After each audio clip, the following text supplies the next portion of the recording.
जय श्री गणेश। नमस्कार, मैं आचार्य संजय द्विवेदी। मेरे समस्त प्रबुद्ध दर्शकों का मेरे चैनल पर हार्दिक स्वागत है। आज मैं मिथुन राशि का अप्रैल माह का मासिक राशिफल लेकर आपके सम्मुख उपस्थित हूँ। अप्रैल माह में जो ग्रहों की स्थितियां बन रही हैं वो किस प्रकार का परिणाम देने वाली हैं तथा जो परिवर्तन होंगे उससे किस प्रकार का आप लाभ ले सकते हैं, संपूर्ण विश्लेषण मैं पूर्ण तरीके के साथ करने जा रहा हूँ। प्रिय दर्शकों, ये राशिफल आपके चंद्र राशि पर आधारित है, अर्थात आपकी कुंडली में यदि 3 नंबर में चंद्रमा है तो आपकी मिथुन राशि। 1 अप्रैल को जो ग्रहों की स्थितियां हैं वो इस प्रकार होंगी। आपके चतुर्थ भाव में केतु होंगे, सप्तम भाव में प्रारंभिक समय में चंद्रमा का गोचर होगा, आपके भाग्य भाव में शनि तथा मंगल का एक विशेष योग बन रहा है, दसम भाव में त्रिग्रही योग का निर्माण हो चुका है जहां पर राहु शुक्र तथा सूर्यदेव होंगे। एकादश भाव जो अत्यंत प्रबल है जहां पर मेष राशि में गुरुदेव बृहस्पति के साथ लग्नेश बुध का गोचर प्रारंभ हो चुका होगा। तो ये संपूर्ण ग्रह स्थितियां हैं। इसके पश्चात 2 अप्रैल से बुध वक्री हो जाएंगे तथा 9 अप्रैल को मीन राशि में प्रवेश कर जाएंगे। पुनः इसी माह में 25 अप्रैल को मार्गी हो जाएंगे। 13 अप्रैल को सूर्य का राशि परिवर्तन आपके एकादश भाव में हो जाएगा। 23 अप्रैल को मंगल का राशि परिवर्तन आपके भाग्य भाव से दसम भाव में हो जाएगा तथा 25 अप्रैल को शुक्राचार्य का राशि परिवर्तन आपके दसम भाव से एकादश भाव में हो जाएगा। ये संपूर्ण ग्रह स्थितियां हैं। इस माह में बड़े परिवर्तन जो हो रहे हैं, बड़ी उथल पुथल है इस माह में, जो विशेष रूप से मिथुन राशि के लिए अत्यंत लाभकारी है, क्योंकि बड़े राजयोग बन रहे हैं जो बड़ा लाभ देने वाले हैं। किस प्रकार से ये होने वाला है? क्योंकि यहाँ पर प्रारंभिक समय से ही गज केसरी का निर्माण हो रहा है। केंद्र त्रिकोण राजयोग का निर्माण हो रहा है जो कि गज केसरी के रूप में है। जब गज केसरी केंद्र त्रिकोण में होता सर्वाधिक लाभ देता है। अब यहाँ पर आपका लग्न अत्यंत प्रबल होगा, आप अत्यंत आकर्षक होंगे, आपका बुद्धि बल श्रेष्ठ होगा क्योंकि गुरु के साथ बुध भी है, लग्नेश के साथ गोचर चल रहा है। अब यहाँ पर लग्न के स्वामी भी बुध है तथा आपके सुख के स्वामी भी बुध है। इसी प्रकार से गुरुदेव बृहस्पति यहाँ सप्तम के तथा कर्म के स्वामी होकर लाभ भाव में महाराजयोग का निर्माण हो रहा है। सर्वाधिक श्रेष्ठ स्थिति मिथुन राशि के लिए यहाँ पर बन रही। तो यहाँ पर आपका बुद्धि बल श्रेष्ठ होगा, आप कुशाग्र होंगे। गज केसरी का लाभ आपको महालाभ देने वाला है। यहाँ पर आपका कार्यक्षेत्र विस्तृत होने वाला है। किसी भी आप क्षेत्र में हो, व्यापार में हो, नौकरी में हो, सरकारी सेवाओं में हो, प्रशासनिक सेवाओं में हो, राजनीति में हो, प्रोफेशन में हो, वाणिज्य संबंधित कार्य में हो, किसी प्रकार के कार्य में महालाभ का योग यहाँ पर प्रारंभिक समय से ही बन रहा है। इसी प्रकार से लोगों का संपूर्ण सहयोग मिलेगा। तो जब लोगों का सहयोग मिलता है तो आप बहुत आगे बढ़ते हैं, सफलता की प्राप्ति करते हैं, यश आपका बढ़ता है। तो यश वृद्धि गज केसरी महा लाभ भी देता है और बहुत बड़े मात्रा में आपको यश की प्राप्ति कराता है। दूर दूर तक आपका यश फैलता है। तो ऐसी स्थितियां बने। जिन लोगों का विवाह अभी तक नहीं हो पाया है मिथुन राशि के जातक, बिल्कुल निश्चित रूप से यहाँ पर विवाह का संपूर्ण योग बन रहा है। जीवन साथी के साथ सामंजस्य बहुत अच्छा रहेगा। व्यापारिक क्षेत्र में साझेदारी में बहुत अच्छा लाभ लेने वाले हैं। तो ये बहुत अच्छा समय है। अब प्रारंभिक समय से ही गुरु बुध का संयोग आपके ज्ञान के भाव पर है, पंचम भाव। यहाँ पर आप श्रेष्ठ लाभ लेने वाले, ज्ञान बहुत अच्छा रहने वाला है। बुद्धि श्रेष्ठ है, ज्ञान के कारक गुरुदेव बृहस्पति हैं, बुद्धि के कारक बुध है, वाणी के कारक बुध है, व्यापार के कारक बुध है। तो यहाँ पर निश्चित रूप से आपके ज्ञान के भाव में कई गुना वृद्धि हो जाएगी। ज्ञान शिक्षा में सर्वश्रेष्ठ आप लाभ लेंगे। जो मिथुन राशि के जातक, उनका जो विद्यार्थीगण, उनका रिजल्ट बहुत बढ़िया आने वाला है, श्रेष्ठ लाभ मिलने वाला है। संतान भी बहुत अच्छी रहेगी, संतान सुख की प्राप्ति है, संतान प्राप्ति का योग बनेगा। यहाँ पर यदि ऐसे योग बने, यहाँ पर पुत्र संतान की प्राप्ति भी हो सकती है। इस प्रकार से यहाँ पर प्रेम संबंधों के लिए भी ठीक समय है। यहाँ पर आपका परिश्रम भी बहुत अच्छा रहेगा, आपका धन भाव भी श्रेष्ठ रहेगा, आपकी लगन भी अत्यंत प्रभावी रहने वाली है, आप बहुत सामर्थ्यवान भी रहने वाले। यहाँ पर वाणी का भाव आपको विशेष लाभ देने वाला है। तो जो लोग वाणी से संबंधित कार्य में हैं, मोटिवेशनल स्पीकर हैं या बोलने से संबंधित कार्य करते हैं, शिक्षा से संबंधित कार्यों में हैं, एक बड़ा पद, बड़ा लाभ यहाँ पर आपको मिलने वाला है। इसके साथ ही साथ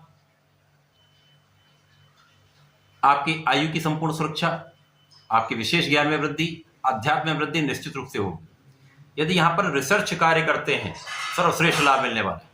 बड़ा लाभ आप लेने वाले। शनि मंगल महाराज योग में है, लाभ के स्वामी मंगल होकर भाग्य में है, भाग्य के स्वामी भाग्य में है, तो महाभाग्य का योग बन रहा है, महालाभ का योग बन रहा है। परिश्रम आपका अत्यंत श्रेष्ठ रहने वाला है। अब जब आपका परिश्रम अत्यंत श्रेष्ठ रहता है तो आप सभी क्षेत्रों में लाभ लेते हैं। अब यहाँ भाग्य भी साथ मिल रहा है, कार्य के साथ में भाग्य का साथ महालाभ का योग बनता है।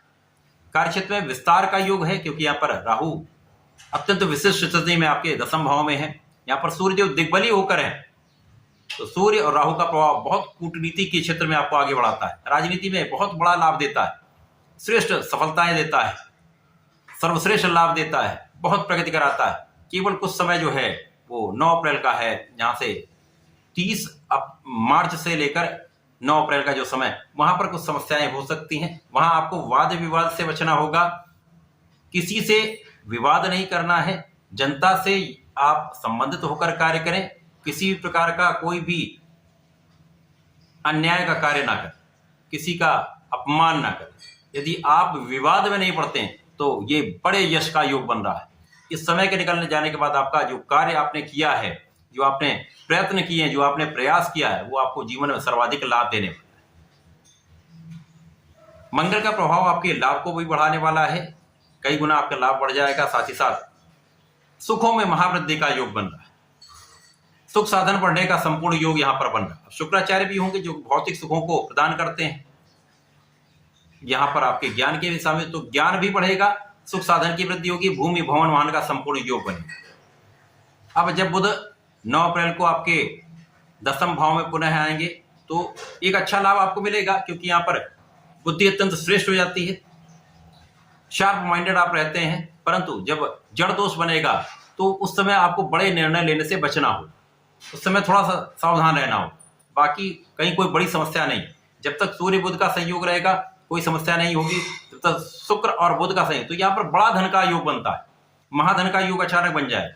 परंतु जब जड़ दोष आएगा तो आपके निर्णय आपके लिए कष्टकारी होने वाले, वहां सोच विचार कर आपको कार्य करना होगा, चलना होगा। इसके पश्चात सूर्यदेव जब आपके एकादश भाव में जाएंगे तो लाभ को कई गुना बढ़ाने वाले, क्योंकि ये अपनी उच्च राशि में होंगे।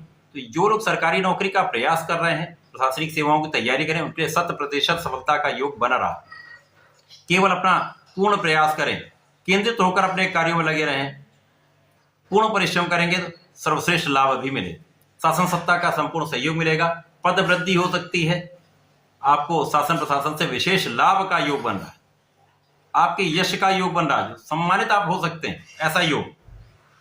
शासन सत्ता के द्वारा, राजतंत्र के द्वारा आपको सम्मानित किया जा सकता है, ऐसे योग बन। जब मंगल दसम भाव में आ जाएंगे तो यहाँ पे चतुर्ग्रही योग बनेगा, राहु के साथ मंगल का अंगारक दोष भी बन जाएगा, शुक्र भी दूषित होंगे, बुध भी दूषित होंगे। तो कुछ अच्छे योग भी हैं, परंतु कहीं ना कहीं समस्या है। तो यहाँ पर वाणी पर नियंत्रण अत्यंत आवश्यक है, क्रोध पर नियंत्रण आवश्यक है। यहाँ पर किसी प्रकार से आपको किसी का अपमान करने से बचना है, क्योंकि यहाँ पर शुक्र मंगल राहु के साथ में, ऐसे में जब शुक्र मंगल के साथ राहु का प्रभाव होता है तो आपको बहुत संयमित रहना होता है, बहुत नियंत्रण रखना होता है। तो यदि आप इस समय नियंत्रित रहते हैं तो किसी प्रकार का कोई कष्टकारी योग नहीं। अपने कार्य क्षेत्र में केंद्रित करें, न्यायोचित कार्य करें, निष्ठा के साथ अपने कार्य में लगे रहें, पूर्ण परिश्रम करते रहें, तो किसी प्रकार का कोई कष्ट नहीं होगा।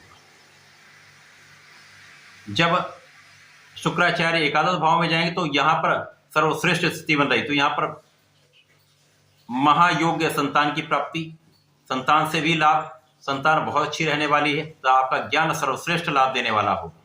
शिक्षा में बहुत प्रगति होने वाली है, शिक्षा संबंधित कार्यों में है तो सर्वश्रेष्ठ लाभ लेंगे। यहाँ पर जीवन का सर्वश्रेष्ठ आप लाभ लेने वाले, बहुत अच्छा अवसर है।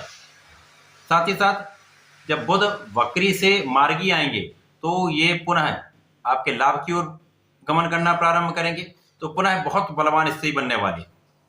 तो ये माह अत्यंत विशिष्ट है, बड़े राजयोगों का लाभ आपको निश्चित रूप से मिलने वाला है। परंतु ये कब मिलेगा? जब आप बहुत संयमित रहेंगे, अपने मन पर नियंत्रण रखेंगे, वाद विवाद से बचेंगे, क्रोध से बचेंगे, किसी का अपमान करने से बचेंगे। आप नहीं चाहेंगे, हो सकता है कोई विवाद हो जाए, तो उस विवाद से आप बच जाएंगे, तो इस प्रकार की स्थिति ही नहीं बनेगी।